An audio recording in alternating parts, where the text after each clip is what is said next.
एक छोटे से गांव में भीमा नाम का मछुआरा रहता था। भीमा के परिवार में उसकी बीवी कमला और बूढ़ी माँ रहती थी। भीमा एक बहुत ही ईमानदार और बुद्धिमान व्यक्ति था। उनके घर के हालात अच्छे नहीं थे, वो काफी गरीब थे। भीमा रोजाना जो मछलियाँ पकड़ता बस उन्हीं को बेचकर जो कमाई होती उसी से उनका घर चलता था। रोजाना कमाकर रोजाना खाने वाला हिसाब था। उनके पास बुरे समय के लिए कोई भी पैसे नहीं जुड़े हुए थे। भीमा भगवान में बहुत विश्वास करता था। वह काम पर जाने से पहले और नदी पर अपना काम शुरू करने से पहले हमेशा भगवान का स्मरण करता था। एक दिन जब भीमा घर से नदी की तरफ निकलने लगा, तभी उसकी बीवी कमला कहती है, सुनो, आज काम पर मत जाओ, माँ जी की तबीयत ठीक नहीं है। पता नहीं किस चीज की जरूरत पड़ गई तो। अरे भाग्यवान, यदि मैं मछलियाँ पकड़ने नहीं जाऊंगा तो आज घर का खाना कहाँ से आएगा? क्या तुम्हारे पास कुछ पैसे हैं? मेरे पास तो कुछ पैसे नहीं है। खाना लाने के लिए पैसे तो चाहिए ही, इसीलिए तुम्हें जाना भी पड़ेगा और माँ जी की दवाई भी लानी है। ठीक है, मैं नदी पर मछलियाँ पकड़ने जा रहा हूँ। हो सकता है कि आज बड़ी मछली हाथ लगे और जल्दी से उसे बेचकर खाना और दवा लेकर आ जाऊंगा। ये कहकर वो अपना जाल लेकर नदी की तरफ चल पड़ता है। भीमा जैसे ही नदी पर पहुंचता है, वो भगवान का स्मरण करते हुए कहता है, हे भगवान, आज मेरे घर में खाने के लिए कुछ भी नहीं है और मुझे मेरी माँ के लिए दवाई भी लेनी है। मुझ पर कृपा रखना प्रभु, आज मुझे बड़ी बड़ी मछलियाँ मिल जाए। ये कहते हुए भीमा अपना जाल नदी में फेंकता है और मछली फंसने का इंतजार करता है। तभी उसका दोस्त मछुआरा सुंदर भी वहाँ मछलियाँ पकड़ने आता है। वो भीमा से कहता है, अरे भाया, कोई मछली फंसी है या नहीं? या यूं ही जाल डालकर बैठे हो कब से? बस इंतजार कर रहा हूँ मछली फंसने का। आज मुझे घर जल्दी जाना है। तभी भीमा को लगता है कि क्या जाल में मछली फंस गई। वो जैसे ही जाल को बाहर की तरफ खींचता है तो देखता है उसमें बहुत छोटी छोटी मछलियाँ होती हैं। ये देखकर सुंदर उस पर हंसता है। अरे वाह भाई, आज तो बहुत बड़ी मछलियाँ फंस गई तुम्हारे जाल में। सारी बड़ी मछलियाँ तुम ही ले जाओगे क्या? इस तरह सुंदर भीमा का मजाक उड़ाता है। भीमा वो मछलियाँ देखकर बहुत दुखी होता है और सोचता है, हे प्रभु, पता नहीं इतनी छोटी मछलियाँ बिकेंगी भी या नहीं और खाने और दवा के लिए पैसे भी हो पाएंगे या नहीं। उस दिन अपनी किस्मत पर रोता हुआ भीमा छोटी छोटी मछलियों को लेकर भारी मन से बाजार में बेचने चल पड़ता है। मछली ले लो, मछली, ताजी छोटी मछली। उसके पास मछली लेने कोई नहीं आता। सभी लोग बाजार में बड़ी बड़ी मछलियाँ खरीद रहे थे। वो लगातार लोगों को आवाज लगाता है कि कोई तो उसकी मछलियाँ खरीद ले। काफी देर बाजार में खड़े होने के बाद भी उसकी मछलियाँ नहीं बिकती। लोग बड़ी मछलियाँ लेने के लिए दूसरे मछुआरों के पास जा रहे थे।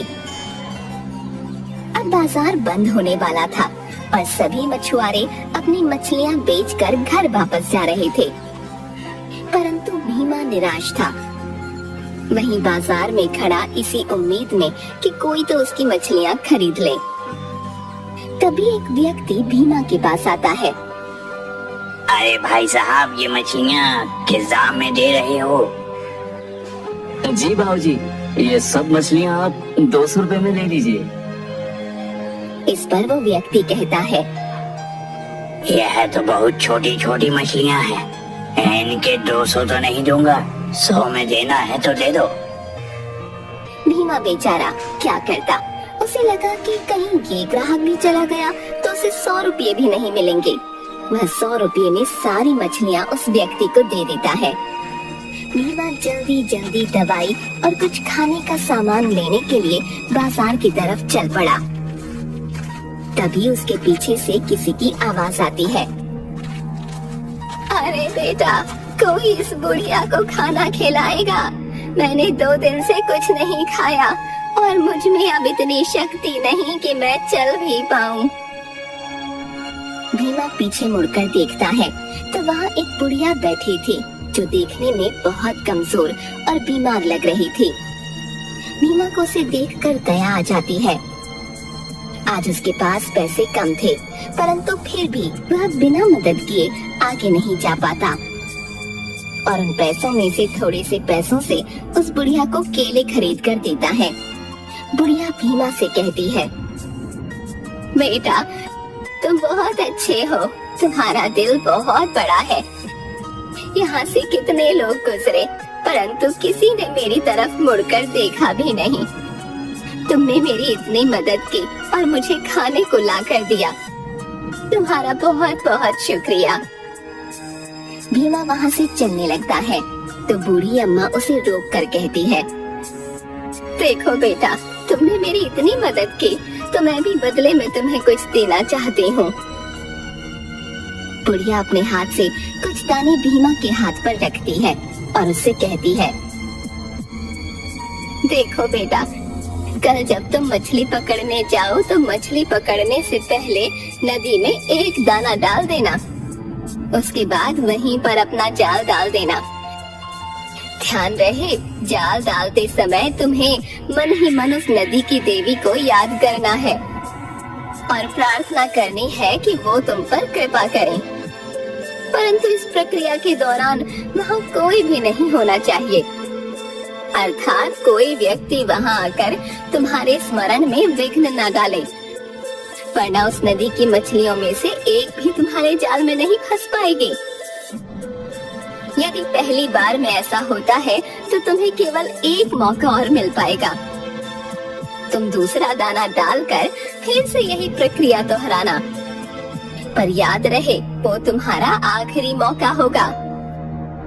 यदि तुम सफल हो गए फिर तुम्हें जो मछली मिलेगी वो तुम्हारी किस्मत बदल देगी। भीमा बुढ़िया से वो दाने लेकर अपने घर की ओर चल देता है। घर पहुंचते ही भीमा अपनी पत्नी कमला को खाना और माँ की दवा देता है। भीमा कमला को बुढ़िया वाली सारी घटना सुनाता है। कमला सब कुछ सुनकर हैरान होती है और भीमा से कहती है, अरे यह तो बहुत अच्छी बात है, क्या पता ये दाना डालने से कल तुम्हें बहुत बड़ी मछली मिले और खूब अच्छे दाम पर बाजार में बिके। अगले दिन भीमा वो दाना और अपना जाल लेकर नदी की तरफ निकल पड़ता है। नदी पर पहुंचकर वो भगवान का स्मरण करता है और उस दाने को वहाँ नदी में फेंक देता है। वो मन ही मन सोचने लगता है, हे भगवान, आज मेरी मदद करना। जैसा कि बुढ़िया ने कहा था, मछली फंस जाने के बाद आज मेरी किस्मत बदल जाएगी। मुझ पर कृपा करना प्रभु। तभी जाल में हलचल होती है। भीमा जाल को बाहर खींचने लगता है, परंतु उससे जाल अकेले खींचता ही नहीं। तभी सुंदर वहाँ आ जाता है और उसकी सारी मेहनत पर पानी फेर देता है। सुंदर बीच में ही बोल पड़ता है, अरे भाई क्या कर रहे हो? लगता है बहुत बड़ी मछली पकड़ने की तैयारी है। भीमा को उसे देखकर बहुत निराशा होती है। वो समझ जाता है कि अब उसकी सारी मेहनत खराब हो गई। जब तक सुंदर वहाँ है, कोई मछली उसके जाल में नहीं फंस पाएगी।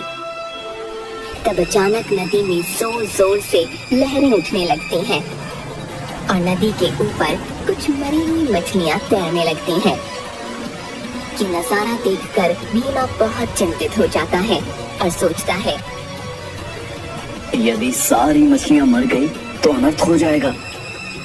उसके हाथ कोई मछली नहीं लगेगी और बूढ़ी अम्मा का दिया हुआ वरदान उसे नहीं मिल पाएगा। सुंदर को जल्दी भगाने के लिए भीमा कुछ सोचने लगता है और भीमा के दिमाग में एक तरकीब आती है। वो बड़ी चालाकी से सुंदर से कहता है, लगता है आज नदी का तूफान और ज्यादा भयंकर रूप लेगा। इससे पहले यहाँ हमारी जान चली जाए, भागो यहाँ से। सुंदर ये सुनते ही अपनी पकड़ी हुई मछलियाँ लेकर घर की तरफ दौड़ पड़ता है। भीमा भी उसके साथ भागने का नाटक करता है। अब भीमा के रास्ते में कोई रुकावट नहीं थी। वो दोबारा से स्मरण करता हुआ दाना नदी में फेंकता है और नदी की देवी से प्रार्थना करता है। हे देवी माँ, मुझे क्षमा करें। मेरी वजह से आप नदी की सारी मछलियों को ना मारे और कृपया आप शांत हो जाएं। मुझे एक बड़ी मछली देकर मुझ पर कृपा करें देवी माँ। इतना बोलने के बाद नदी का जल शांत हो जाता है। इस बार भीमा की मेहनत रंग लाती है और उसके जाल में बहुत बड़ी मछली फंस जाती है। मछली का रंग देखते ही भीमा बहुत खुश और हैरान हो जाता है। वो एक सुनहरी चमकती हुई सी मछली थी। इससे पहले ऐसी सुंदर मछली भीमा ने कभी नहीं देखी थी। धन्यवाद देवी माँ, तेरा लाख शुक्र है। अरे वाह, मजा आ गया। आज तो मछली लेकर पहले घर जाता हूँ। भीमा मछली लेकर बाजार की बजाय घर की ओर चल देता है और घर जाकर अपनी पत्नी को वो मछली दिखाते हुए कहता है, देखो आज मेरे जाल में कितनी बड़ी मछली फंसी है। उस बूढ़ी अम्मा ने जो दान दिया था उसने तो जादू ही दिखा दिया। इसका मतलब उसकी कही हुई बात सच थी। परंतु उसने यह कहा था कि इस मछली के मिलने के बाद मेरी किस्मत पूरी तरह से बदल जाएगी।